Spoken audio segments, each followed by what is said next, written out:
Song of Solomon, chapter 7, begin our reading with verse 10. I am my beloved, and his desire is toward me. Come, my beloved, let us go forth into the field. Let us lodge in the villages. Let us get up early to the vineyards.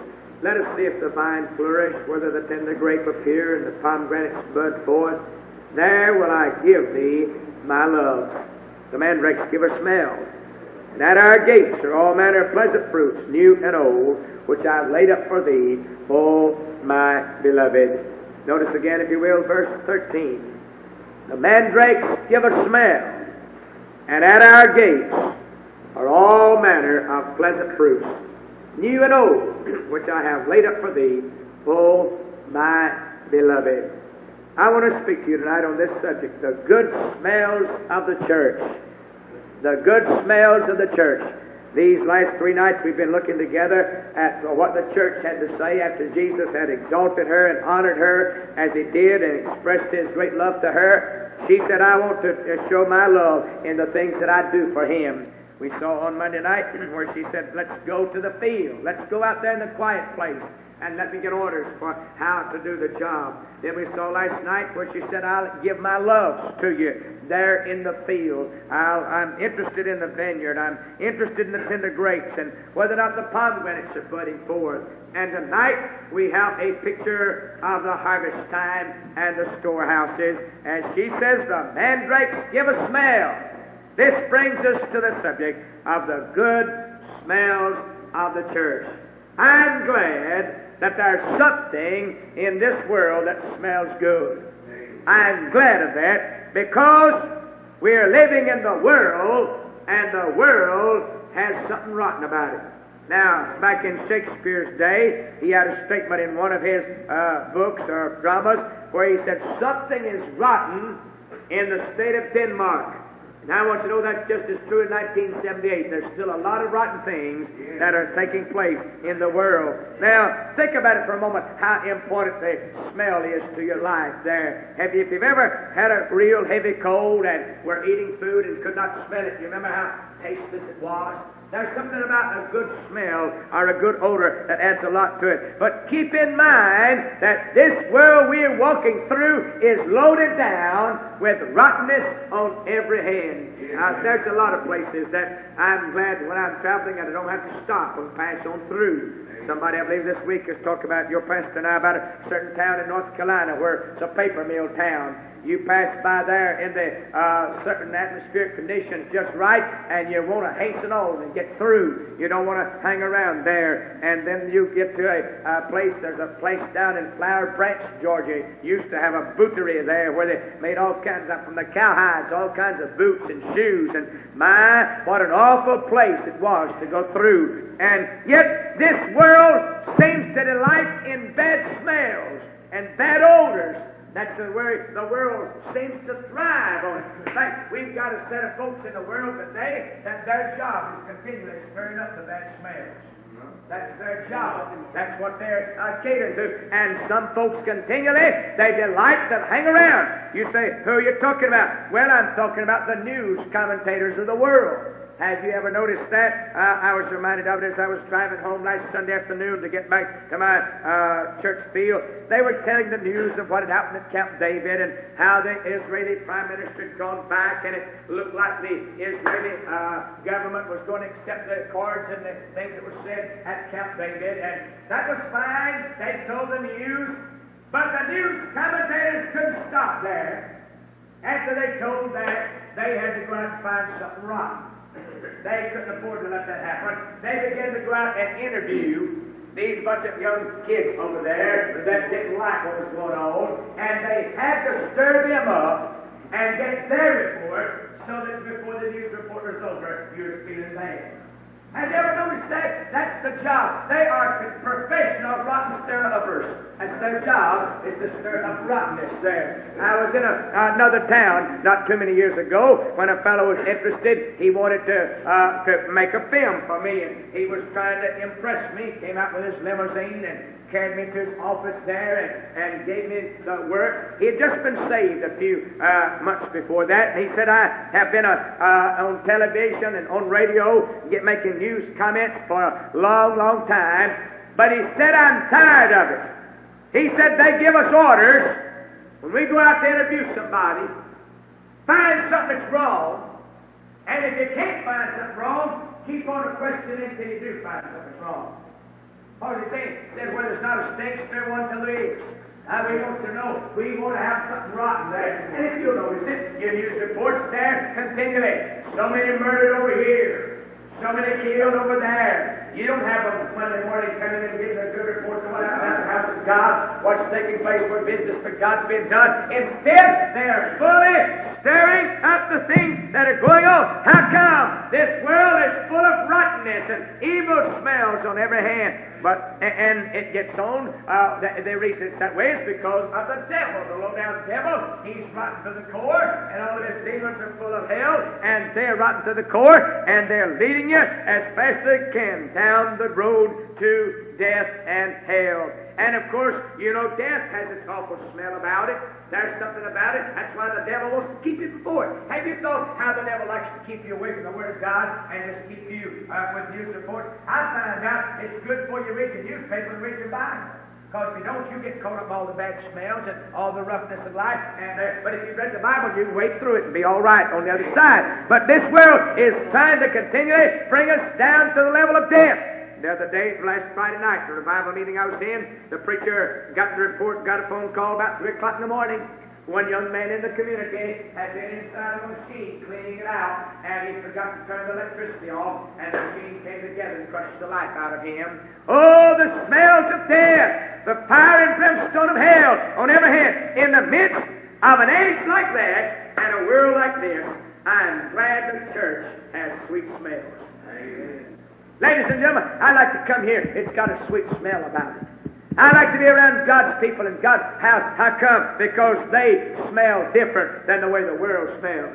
You say what I'm talking about? Let's look earlier. Here she's talking about the smell of the harvest. But before we get to the harvest, let's go back and see some other smells about the church. In the very first chapter of the Song of Solomon and verse 3, the Bible tells us, because of the savor of thy good ointments, thy name is as ointment poured forth, therefore to the virgins love thee.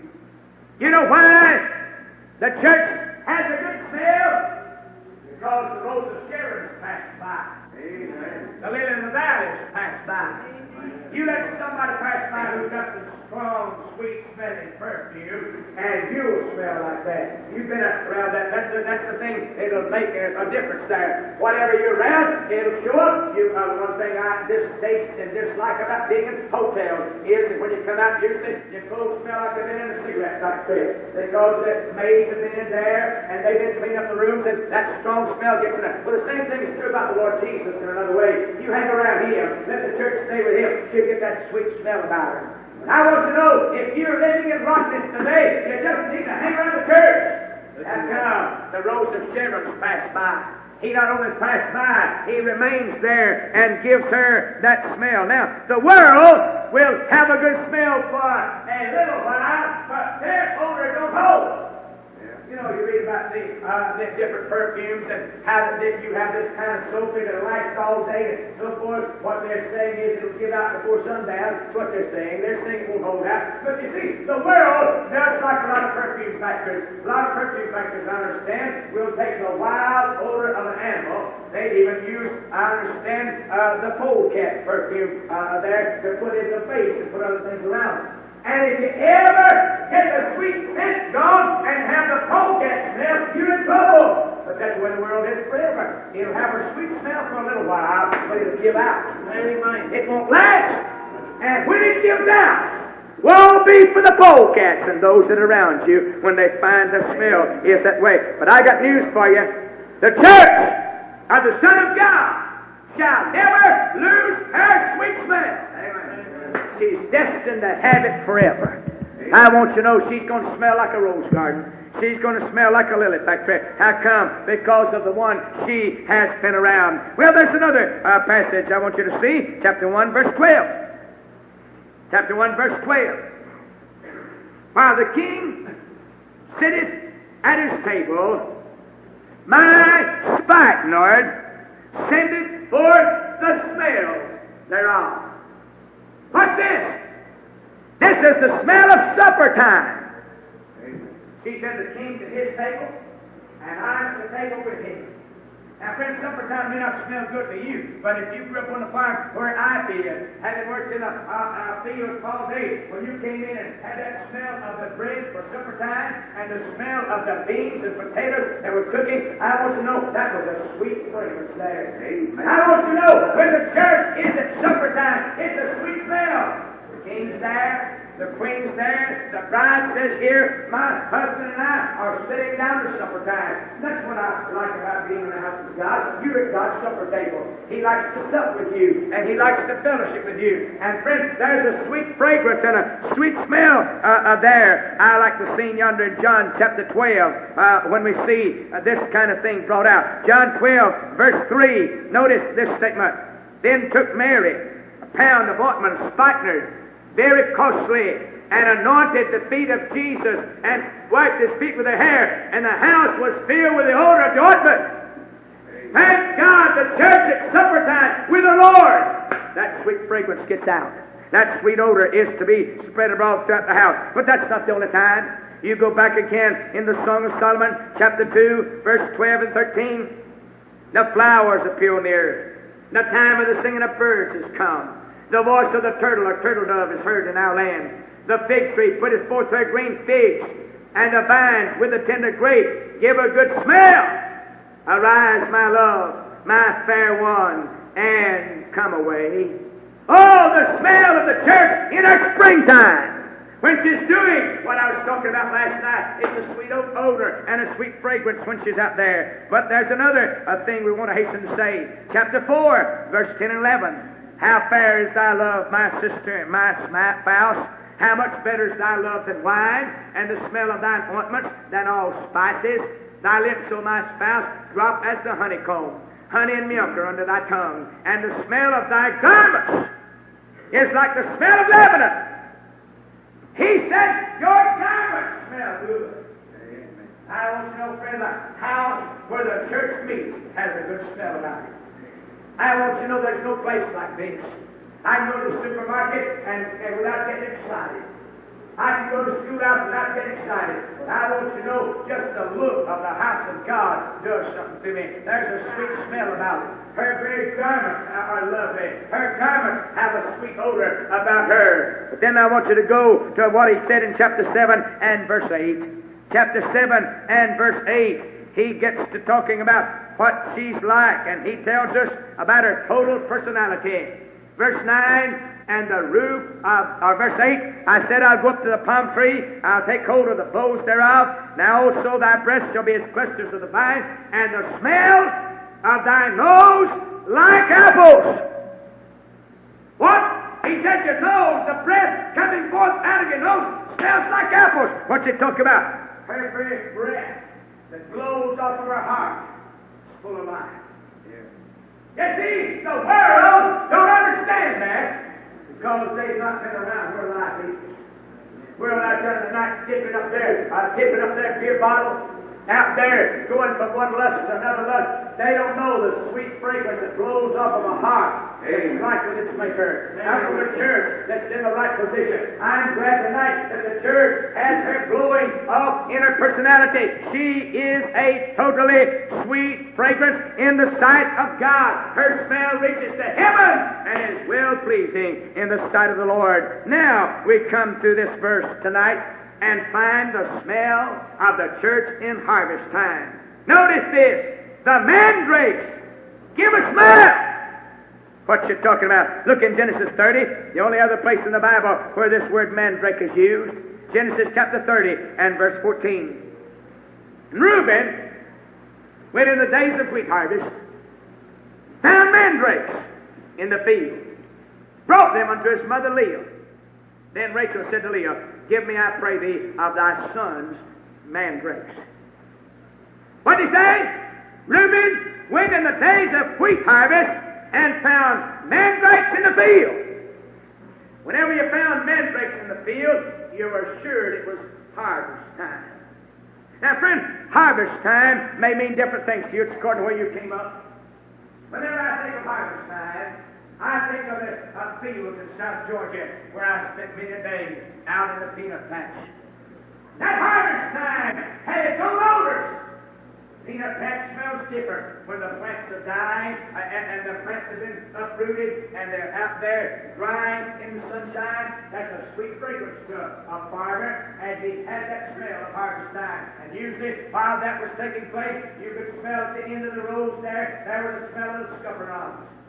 There was the smell of the muscadine. There was the smell of the leaves turning their darkened color, getting ready to fall off.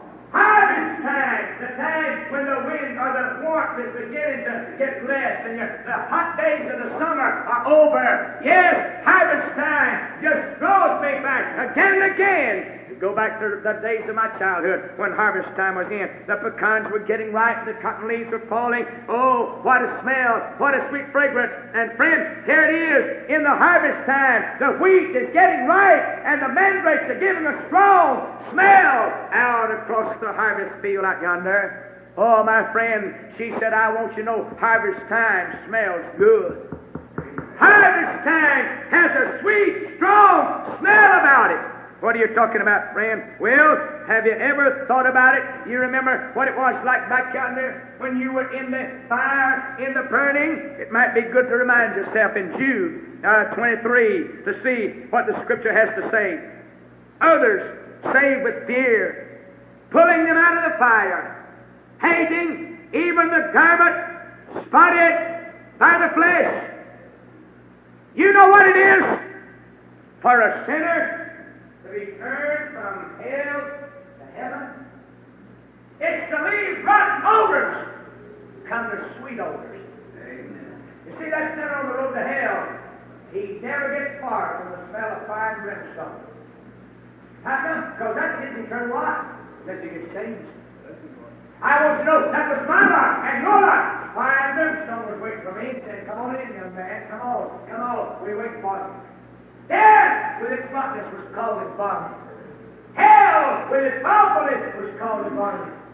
I want you to know that passed by one with a sweet fragrance one day. Amen. Said you don't have to have that. Young man, you turn. You turn to me. I'll give you life. I'll give you abundant life. I'll place your name in heaven. I'll take you where the flowers never die.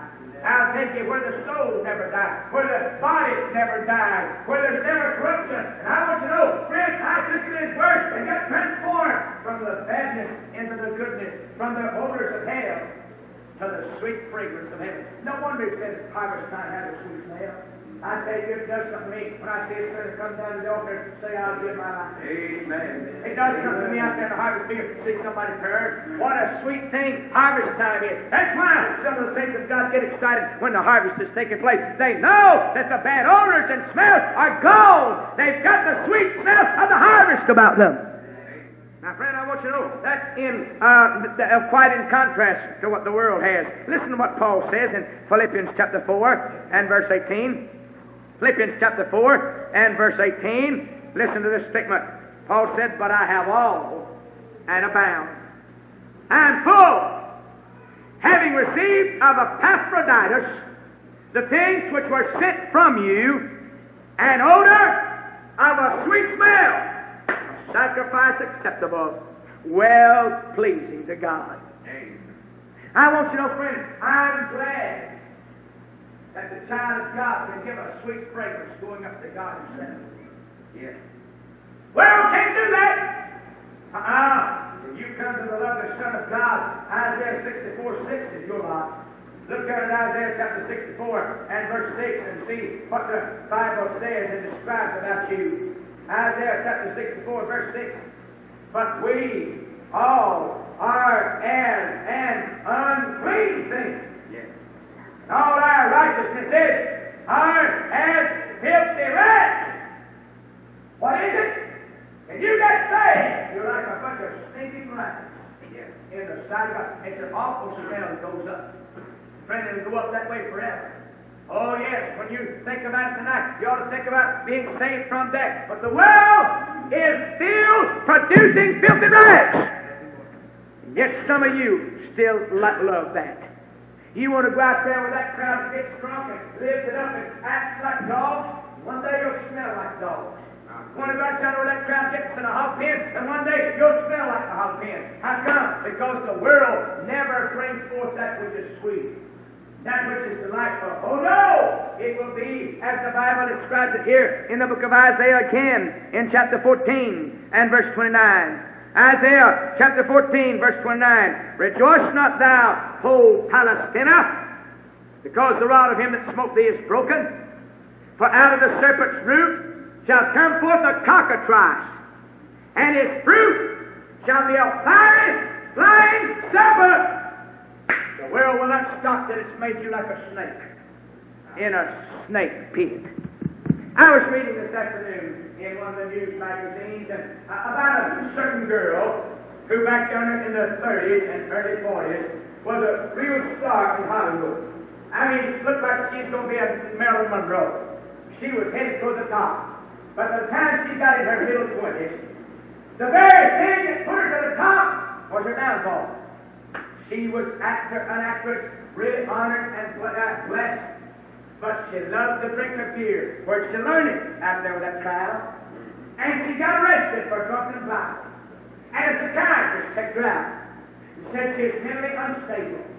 They put her in a mental institute. And according to this National Enquirer of this week, that girl put in an institute for the next 20 years. She was the object of men's lust. Every employer raped her when they wanted to. She went down, down, down, and finally they gave her some treatment that caused some things to happen in her head. She died a few years ago, back in 1970. Her life wasted, and they talked about what was like with her down in the snake pit.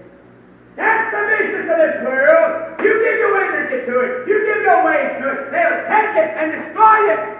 Not so with Jesus. Jesus saves you by His grace, puts life in you, gives you life and joy, and then He puts you in the one organism in the world that's got a sweet smell about it. Amen. I want you to know, friend, the church has a sweet smell about it. Jesus don't leave her. He stays with us, two or three gathered together His name. He's there in the midst of them. And He said, I want you to know there's a sweet smell, but remember, it's quite opposite to the world. Let's go further. Let's look down in Isaiah chapter 59. Isaiah 59 and verse 4 to see the contrast. None call it for justice, not any pleaded for truth. They trust in vanity, speak lies. They conceive mischief and bring forth iniquity. They hatch cockatrices' eggs, weave the spider's web. He that eateth of their eggs dieth, and that which is crushed breaketh out into a viper. What is it? They conceive mischief, bring forth iniquity. You think while you're playing with sin, while you're conversing with sin, it's a lovely thing to play with.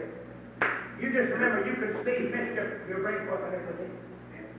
What are you talking about? I remind you what happened last week. I was in another part of the state, and I'm sure you read the same record as what happened in Atlanta, in a federal penitentiary. What was it? That was bringing forth iniquity. For the name of last name he 33 years of age. Some years ago, he did not dream that he'd be in eternity tonight. He never thought he would. That particular story, he's had a good time living in Washington, D.C. This dear boy was going with the crowd like everybody else was. Finally, one day he thought it'd be a nice thing to rob a store. He and some others robbed the store. As a result of that, he got thrown into the federal penitentiary in Atlanta, Georgia. That wasn't what he counted on.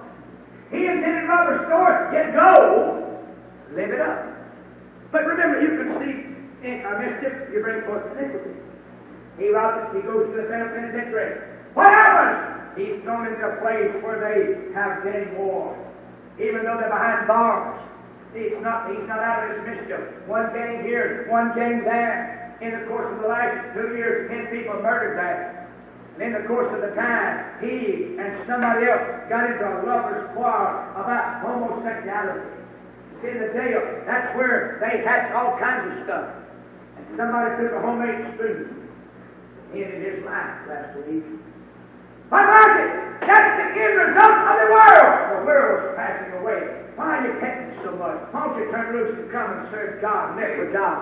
Why don't you have time to God? A lot of folks that name the name of Jesus don't have time to come to the church and honor the church and love the church when she's the only thing in the community that's got a sweet smell. Her business is forever. Going up, out in the harvest field. In the verse preceding here, she is out there sowing. She is out there cultivating. In this verse here, she's out down in the harvest field, bringing in the harvest. But wait! That's not all. She said, let's go inside. At our gates are all manner of pleasant fruits, new and old, which I've laid up for thee, O my beloved. She said, now, we'll be harvesting out here. But said, let's go in the storehouse a minute. And said, when I throw the door open, what smells? Reminded me of last week in the revival meeting. I just come from South Carolina, and they loaded me down with a bunch of apples. I wanted to come back to the local scroll station, North Carolina apples. He knows from South Carolina, got them from across the border. And every time I walk in that hotel room, just the smell of those apples, just a sweet fragrance as I walk in the room. Friends, you need to realize tonight that this church has a storehouse. And in that storehouse, he said we got all kinds of things laid up. Have a good smell. They're pleasant fruits. Pleasant things. Which what? Which she said I laid up. That means she had them in the storehouse. Now that word laid up is the word tesaphin. It's the same word that's used in Psalms chapter 31 and verse 19. Psalm 31 and verse 19. Oh, how great is thy goodness, which thou hast laid up for them that fear thee. That makes me want to fear God. God said, I got goodness laid up in the storehouse for those that fear me. I want to know, friends, God said, I got goodness you ain't even dreamed of. And you know what He'll do? He'll give you handfuls on purpose, too. To those that fear Him. Well, that's the same word here. And then you get to Psalms 119 and verse 11. Psalms 119, verse 11, makes this statement. Thy word have I hid in mine heart, that I might not sin against thee. Now that word hid is the same word, tesaphin, meaning laid up. I laid God's word up in my heart. How come? Keep in that. See, when God's word is laid up, it's spreading out a sweet smell, and sin foul over it. Can you say, man? That's the good thing about laying up God's word in your heart. It has that sweet fragrance about it. Not just to let it pass by. She said, I've laid it up. I've treasured it. I've stored it up in the storehouse of God. Now, I want to ask you tonight, have you thought about what God's got in the storehouse there and what the church has? She said, listen, at our gates, at our doors, there are all manner, all kinds of pleasant fruits. Oh, thank God for that. And what kind are they? Two main varieties. Both new and old. New and old. What you talking about? I'm glad God's always got the two kinds. What do you mean? Notice it as He tells it in Matthew 13:52. Matthew 13:52, what God has to say. This statement. Then said He unto them, therefore every scribe which is instructed in the kingdom of heaven is like unto a man that's an householder, which bringeth forth out of his treasure things new and old. I want to know, God said I've got both kinds. The church said I got both kinds. I got the new and I got the old. We've seen an example of that tonight. Whose heart did not rejoice when these youngsters were up here singing?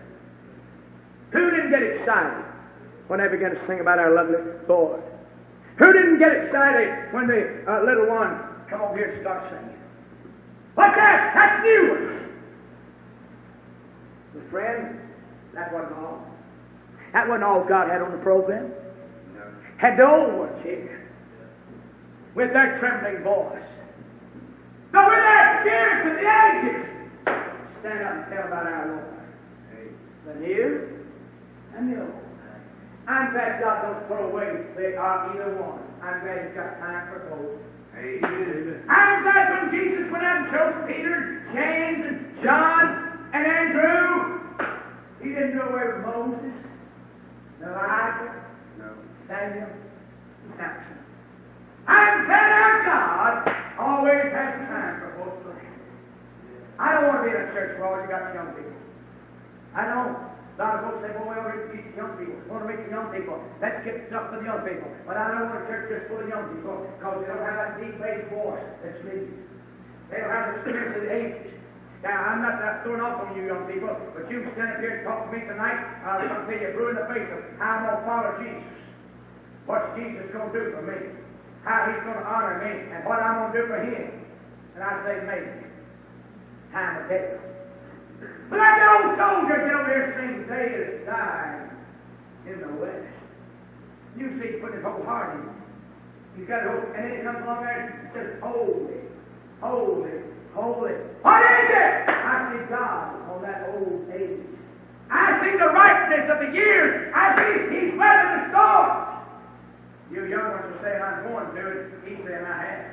Amen. I will find Him able. They say, we have found Him able. I want you to know, friend, God's got a storehouse loaded down with oak iron. He's got the new. And don't disparage these young ones. Glory to God. Let them tell it, tell it, tell it. Let them declare theirs. And then later on, let's see them on the battlefield.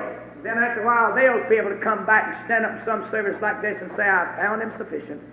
I found Him able. Oh, God's our example. God doesn't, all the way through, we find God has new things and God has old things. You ever notice what the psalmist said in Psalms chapter 40 and verse 3? Psalm chapter 40 and verse 3, as you think about God's storehouse. He hath put a new song in my mouth, even praise unto our God. Many shall see it, and fear shall trust in the Lord. Isn't it good to see God put a new song? I mean, He gives you something new to sing. Just pull out here and look. This you've never sung this before. Just see him tell Israel, they didn't sing the old song. They were crossing over there where they had just been seeing the Egyptians stand on the seashore. It was no time to sing an old song. It was time to sing a new song. It is time to talk about the chariot rider that got drowned in the sea. What is it? A new song. God is forever with new songs in the heart of His children. I'm glad He's capable of doing that. Not only does God provide a new song when you get saved by God's grace, He makes you a new creature. 2 Corinthians 5:17, any man be in Christ, he is a new creature. I'm glad the day you get saved, you become a new creature. That very day, it becomes that way. I'm glad also for Isaiah chapter 41 and verse 15. Isaiah 41 and verse 15. Notice it if you please. 41 and verse 15. Behold, I'll make thee a new, sharp, threshing instrument, having teeth. Thou shalt thresh the mountains, beat them small, make the hills his chaff. Isn't it good to see God bring out the new stuff?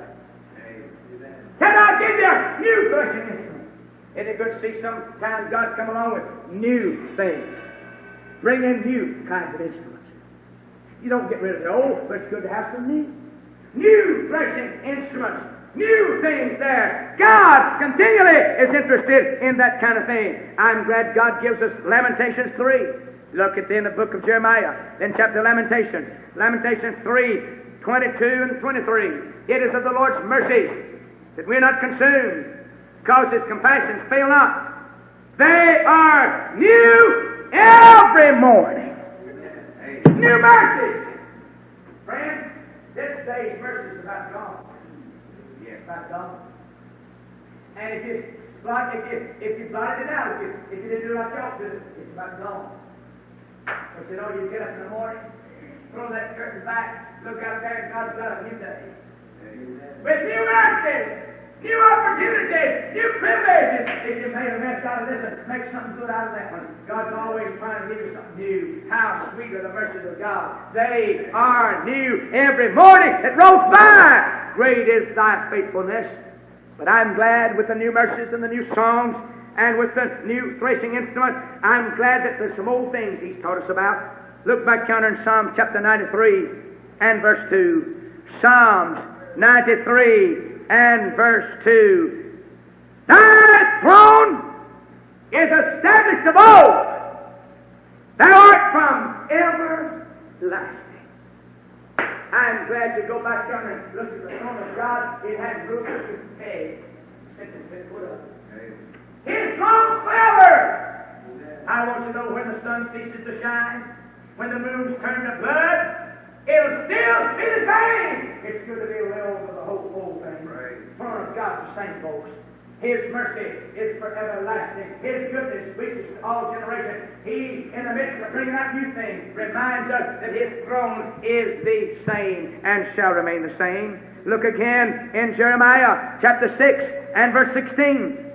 Jeremiah chapter 6 and verse 16. Notice, thus saith the Lord, stand you in the ways and see and ask for the old paths. Where's the good way? Walk therein. He shall find rest for your soul. I'm glad God's got the old path. This world's changing mighty fast. And the young folks like to make fun of the older folks. They can't get into the new math. Can't get into the new metric system. Ma and Pa's going to keep on talking about yards and feet, and we're going to talk about meters, and we're going to be up to date here. Like I do this for you, those are things that are temporary. But I'm glad the old path still the same. You walk in the same way that Abel did, find the same grace. Same way that Noah did. You don't have to change. The changing of the years don't make you say, well, I got to go to another school and learn how to walk with God when I'm getting old. You still walk the same old path. Amen. The old path change not. Thank the Lord, they remain forever the same. And that leads me to say, in regards to our storehouse, God help us to bring forth new and bring forth old. Now, friends, you'll never please God if all you ever have old stuff. I run into so many folks today that they hadn't had anything new from God in years and years. Hell no! What do you mean? Nothing new. I don't believe God. He wants to have new things. Amen. What do you mean? You ought to have new gratitude today. You ought to thank God for what He's done for you today. I want you to know, friend, David said, I'm not going to forget all that God's been doing. Any of His benefits. Bless the Lord, O my soul, it's all that's within me. Bless His holy name. He said, I'm not going to forget Him. Have you forgot how good God is today? You know what the devil likes for you to do? Think about what you owe. Think that your heart's running out. That you're fixing to be old enough to have a walking cane. And that the children are going to be leaving home for their own lives. And think about all about what God wants to do to give Him gratitude for what He's doing for you. Have you ever thought about how good God was to make you a man instead of a horse? How good He was to make you instead of a bird? I was meditating, praying this morning, out there and seeing those beautiful birds flying up in the sky. But I'm glad I got more than they got. Amen. I want you to know they can put on a parade, put on a show for me, and let me see them dive around. But I want to change places with the prettiest bird in the universe. I made God's image. I made God's likeness. I made for somebody. I made for some. I need to give God new gratitude day by day for how good He's been to me. Oh, my friend, let me not sit back on what God's done for me in the past. Let me give Him new gratitude. Let me give Him new praises. Let me give Him new resolves. Yeah. Let me not decide, well, my best days are over, and I guess I better slow down. Slow down. When all that God's been building up in you, you're going to slow down. Give Him new resolves. What I mean, all the experiences God taught you in life, and then you're going to start coasting. My friends, no time to coast. It's time to fire up! Get going! Big guns for God! Determine you're going to do more than ever. I determined on my 48th birthday, I mentioned last night, I determined I'm going to do more than I've ever done. I never have done it in all of my years, but I've done this year. I've already read through 8 years of Charles N. Spurgeon preaching. And you talk about putting a spring in my step and enjoying my life. And I've determined that the next 3 or 4 years I'll read everything he's written in the time that he preached. What about? I say, I'm going forward! I've got new resolve to keep going! Big guns for God! No slowing down, no letting up, no backing up. How come? Friends, He's worthy of it. And God wants some new praise out of you. Suppose Moses was walking around that king there, 8 years of age, and said, God, when are you going to let me die? When can I die? It's about over. Over? His best days were just ahead. From the time he was 80 till he was 120, he had the best part of his life. He died while he was 80 years old backside the wilderness. We've never seen him lead the children of Israel across the Red Sea. We've never seen him put no Pharaoh in his place.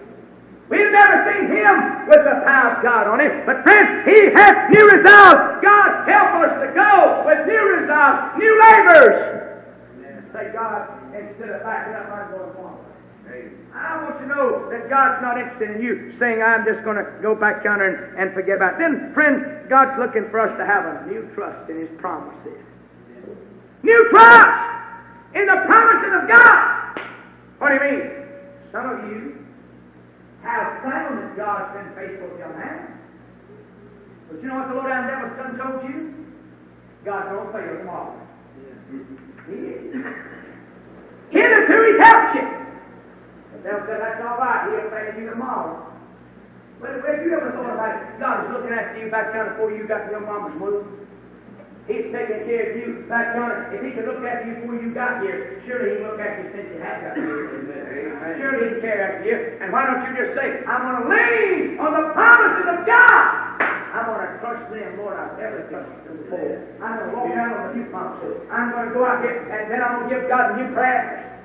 I'm going to find time to get on my knees and talk to Him and commune with Him and get out in the field with Him. I want to bring forth the new thing. I'm going to have new meditations in the Word of God. I'm going to bring new converts to Him. We're going out down there where the mandrakes are and bring them in. But all my friends, while bringing the new, keep on bringing the old. Let's go look at the old storehouse. You see, friends, it's good. God gave you mind so you can not only think of the present, the future, but think of the past. You know what God likes us to do sometimes?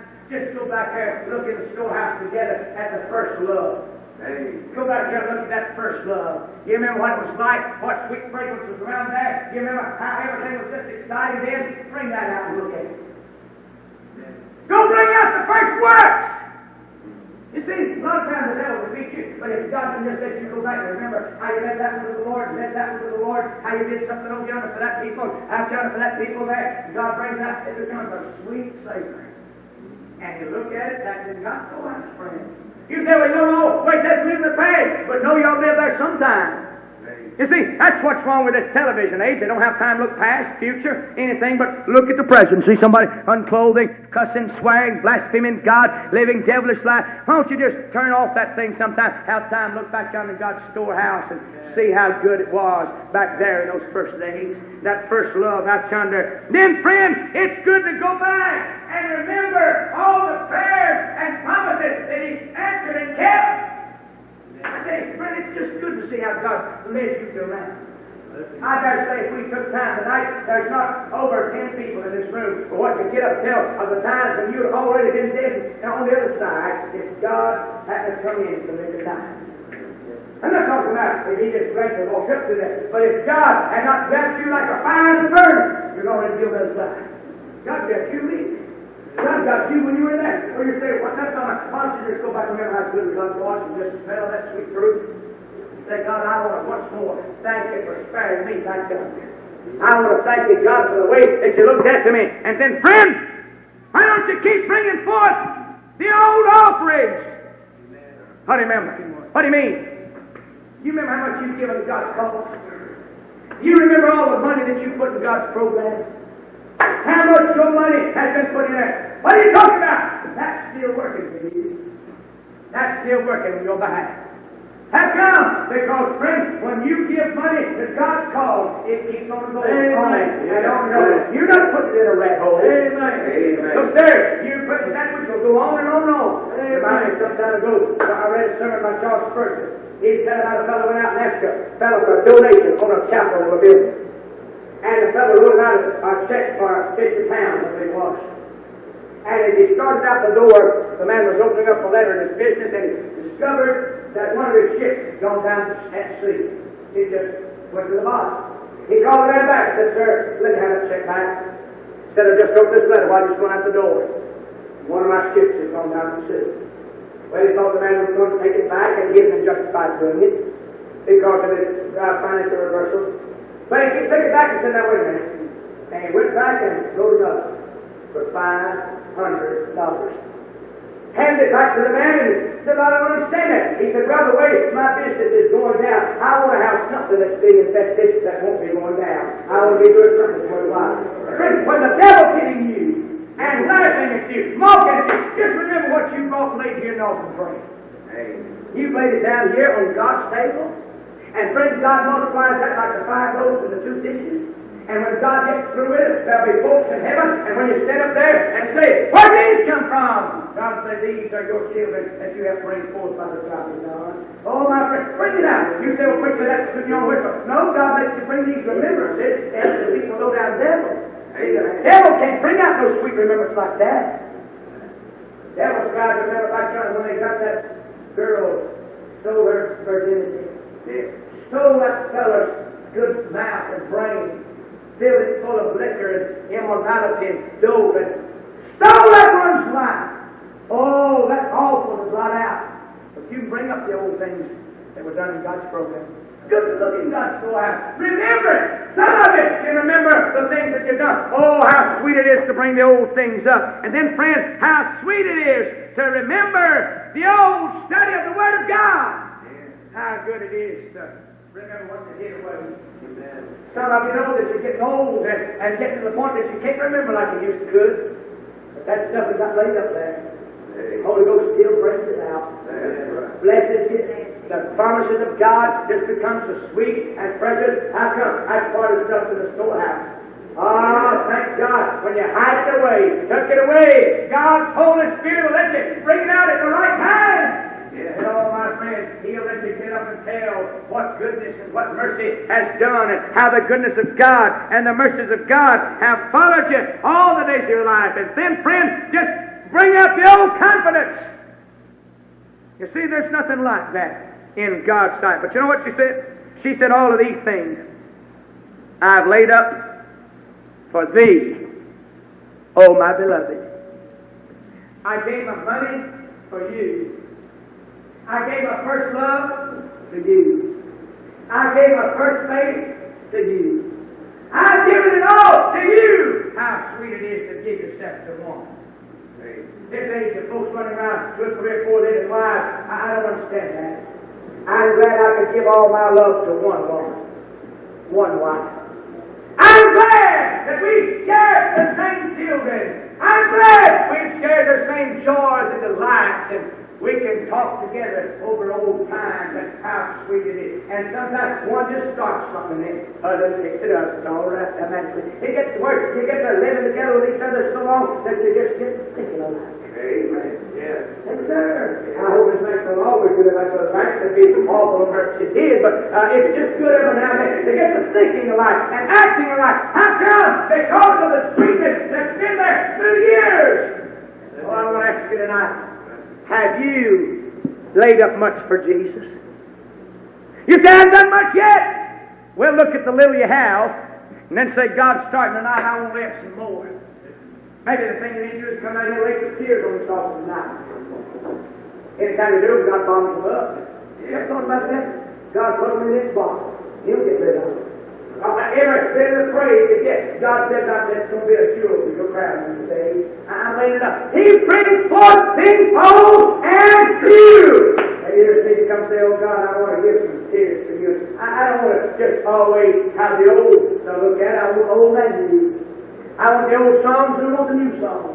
I want to be with the old young people. I mean, with the young people, I want to be with the older people. I want the whole bunch. That's why I like the church to have the whole family together. Amen. Young, you and old. You need the flavor of the whole bunch.